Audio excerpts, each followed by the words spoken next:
Hi అండి. అందరికీ నమస్తే. నా ఊపిరి నీవే సఖియా పార్ట్ 48.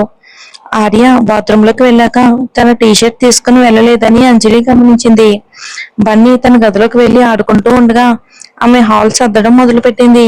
ఇక ఆ పనిలో పడి ఆమెకు సమయమే తెలియలేదు. బాత్రూమ్ తలుపు తెరుచుకున్న శబ్దం వినగానే అంజలి అప్రయత్నంగా వెనక్కి తిరిగింది. తడి జుట్టుతో ఒంటి మీద బ్లాక్ రంగు ప్యాంటు తప్ప ఇంకేమీ లేకుండా బయటకు వస్తున్న ఆర్యాని చూసింది. ఆ గదిలోని వెలుగులో కండలు తిరిగిన అతని శరీరం చాలా స్పష్టంగా కనిపిస్తుంది. అతని అందమైన భుజాలు, స్పష్టంగా ఉన్న ఉదర కండరాలన్నీ బయటపడ్డాయి. ఆర్య ఇంకా బెల్ట్ పెట్టుకోకపోవడంతో ఆ క్షణంలో అతని ఉనికి ఆమెలో ఒక రకమైన భయంతో కూడిన బెరుకును కలిగించింది. అయినా అంతటి పరిపూర్ణమైన మగసిరి రూపాన్ని చూడటం అదే మొదటిసారి కావటంతో ఆమె మైమర్చిపోయి చూస్తూ ఉండిపోయింది. ప్రతి విషయంలోని పరిపూర్ణత్వం కోరుకుని ఆమె మనస్తత్వానికి ఆర్యను దొంగచాటుగా మరికొన్నిసార్లు చూడాలి అనిపించింది. చూసింది చాలేదా? గొంతు నొప్పితో అతని గొంతు కొద్దిగా బొంగురుగా ధ్వనించింది.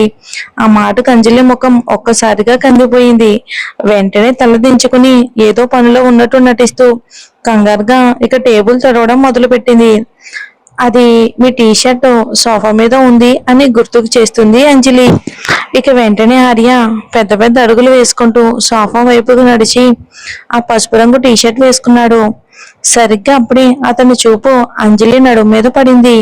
ఉన్నట్టుండి ఆ రోజున అలా ముగించేయడానికి అతని మనసు అంగీకరించలేదు. ఆ క్షణంలో ఇంకా స్నానం చేసి వచ్చిన అతనిలోని ఆరాటం తగ్గలేదు, పైగా మరింత పెరిగింది. అతను నేరుగా అంజలి గది వైపుకు నడిచి నా ఫోన్ ఎక్కడా అని అడిగాడు. అదే సమయంలో అంజలి ఒక్కసారిగా ఉలిక్కిపడింది.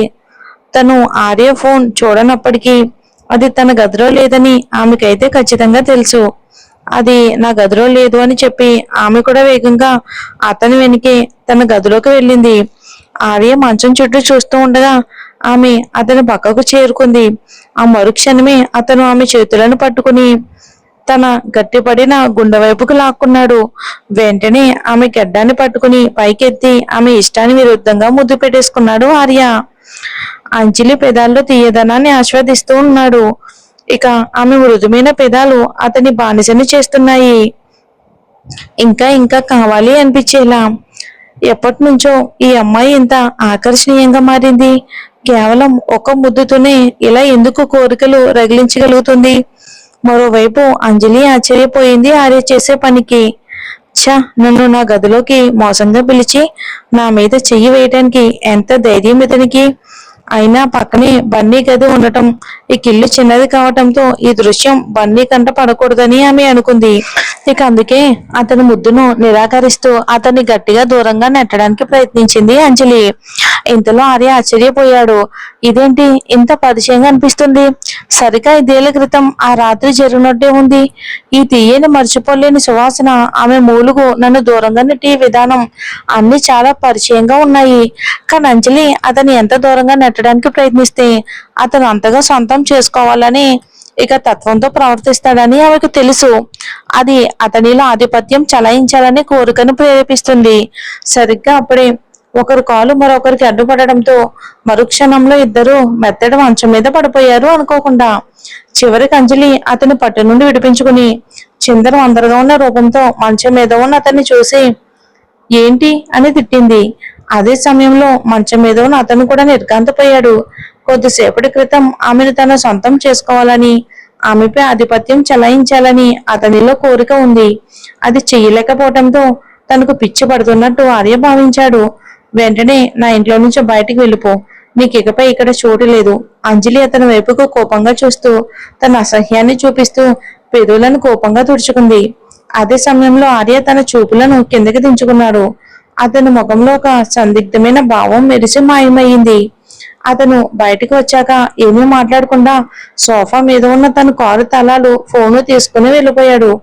అంజలి మాత్రం తల పట్టుకుని సోఫాలో కూర్చుండిపోయింది. ఆ తోడేలును పదే పదే నా ఇంట్లోకి రానివ్వటం నేను చెయ్యకూడని పని. ఈ మనిషి చాలా ప్రమాదకరం. ఇకపై అతన్ని ఇక్కడికి ఎట్టి పరిస్థితుల్లోనూ కూడా రానివ్వకూడదు. ఆ రాత్రి బన్నీ నిద్రపోయే వరకు అంజలి తన కొడుకు పక్కనే ఉండి ఆ తర్వాత తన గదికి తిరిగి వచ్చింది. మంచం మీద పడుకున్న ఆమెకు గడిచిన సంఘటనలన్నీ పదే పదే గుర్తొచ్చి ఒంట్లో ఒకలాంటి అనుభూతి పాకింది. ఇదెలా సాధ్యం? 5 ఏళ్ల క్రితం జరిగిన ఘోరం తర్వాత మిగిలితో అప్పుడప్పుడు తప్పనిసరిగా తాకడం మినహా నేను వేరే మగవాళ్ళకి వాళ్ళ స్పర్శకి దూరంగా ఉంటూ వస్తున్నాను. మా మధ్య ఉన్నది కేవలం స్నేహపూర్వకమైనది మాత్రమే. అలాంటప్పుడు ఆర్య నన్ను ఎందుకు అంతలా ఉత్తేజపరిచాడు? అతను అతను చాలా ఆకర్షణీయమైన వాడు కాబట్టా? కాదు, అది అసాధ్యం. ఆర్య కావేరి మనిషి. కావేరితో సంబంధమున్న ఏ వ్యక్తిని నన్ను మళ్ళీ తాకడానికి నేను ఎప్పటికీ ఒప్పుకోను. శనివారం ఉదయం అంజలి నిద్ర లేవగానే అలవాటుగా ఏమైనా మెసేజ్లు వచ్చాయేమోనని తన ఫోన్ చూసింది. అప్పుడే తెలియని సంఖ్య నుండి వచ్చిన ఒక సందేహాన్ని గమనించింది. మొదట అదేదో అనవసర మెసేజ్ అనుకుంది. కానీ అందులోని విషయం చదవగానే ఆమె ఆశ్చర్యంతో ఒక్కసారిగా మంచం మీద నుండి లేచి కూర్చుంది. 5 ఏళ్ల క్రితం నీతో ఉన్నది నేనే. నువ్వు నా కొడుక్కి జన్మనిచ్చావని నాకెందుకు చెప్పలేదు? ఆ అది చూడగానే అంజలి ముఖం పాలిపోయింది. ఆమె ఆ మెసేజ్ ని ఆశ్చర్యంతో చూస్తూ ఉండగా ఆమె మెదడు మొద్దుబారిపోయింది. ఇదెలా సాధ్యం? 5 ఏళ్ల క్రితం నా జీవితంలోకి వచ్చిన వ్యక్తికి బన్నీ గురించి ఎలా తెలిసింది? కావేరి కానీ లేదంటే అనుష కానీ అతనికి చెప్పారా? ఏదేమైనా తను ఇంతకాలం దేని గురించి అయితే ఎక్కువగా భయపడిందో అది చివరికి జరుగుతుంది. ఆ వెధవ చివరికి బన్నీని దొంగలించడానికి ప్రత్యక్షమయ్యాడు. ఖచ్చితంగా కావేరి అతనికి ఈ విషయం చెప్పుంటుంది. అసలు ఇదంతా ఏర్పాటు చేసింది తను కాబట్టి ఆమె అతనితో పరిచయంలోనే ఉండే ఉంటుంది. అయినా అంజలి తను బలవంతంగా శాంతపరుచుకుని ఆ మెసేజ్ కి జవాబిచ్చింది. మీరు దేని గురించి మాట్లాడుతున్నారో నాకు తెలియడం లేదు. మీరు పొరపాటు పడ్డారు.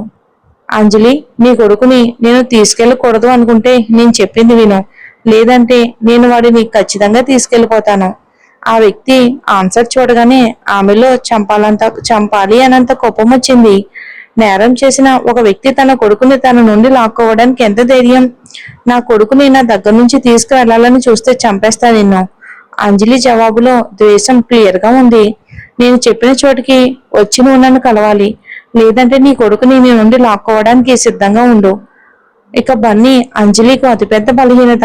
అతని కోసం ఆమె తన ప్రాణాలను పణంగా పెట్టడానికైనా సిద్ధపడుతుంది.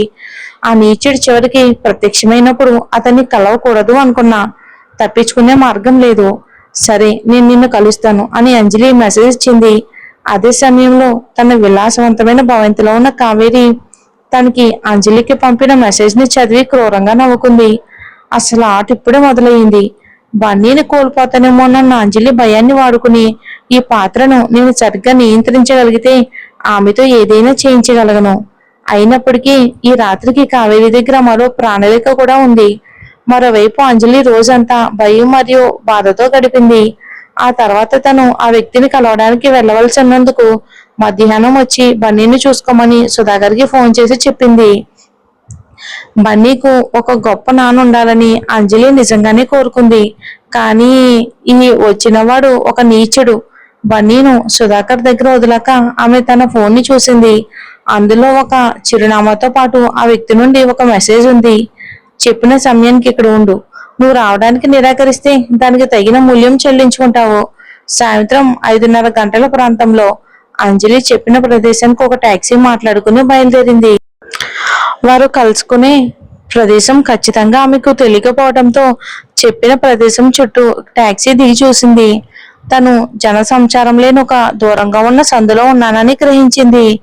అతని జాడ గురించి అడగాలని అనుకుంటున్నప్పుడే అకస్మాత్తుగా ఒక వ్యక్తి వెనక నుంచి ఆమె నోరు మూశాడు.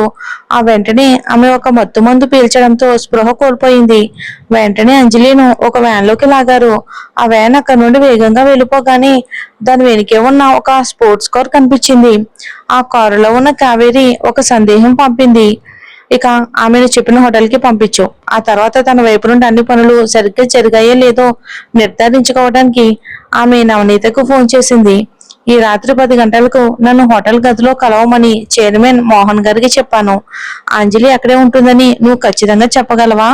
చింతించకు, అంజలి ఇప్పుడు నా చేతుల్లోనే ఉంది. చైర్మన్ మోహన్ గారు ఆనందించడానికి ఆమెను ఆ గదికి పంపిస్తున్నాను. తన ప్రణాళిక సజావుగా సాగుతున్నందుకు కావేరి నవ్వుకుంది. రేపు ఉదయానికి అంజలి మరియు మోహన్ల వీడియో ఫుటేజ్ తన చేతికి వస్తుంది. బహుమతుల ప్రధానోత్సవం సమయంలో ఆ ఫుటేజ్ ని ప్లే చేస్తే అంజలి మోహన్తో ఇలా ఉండడం వల్లే గెలిచిందని అందరికీ తెలుస్తుంది. అప్పటికి ఆమె తన పేరు ప్రఖ్యాతులను కోల్పోయి ఆ రంగంలో నవ్వులు పాలవుతుంది. ఒకవేళ ఆర్య సౌందర్య జ్యువెలరీస్ లో ఆమెకు సహాయం చేయడానికి ప్రయత్నించినా అంజలి దానికి అవమానపడి ఇక ఎప్పటికీ తిరిగి రాదు ఆ ఆఫీస్ కి. మరి నిజంగానే కావేరీ ప్లాన్ సక్సెస్ అవుతుందో లేదో చూద్దాం.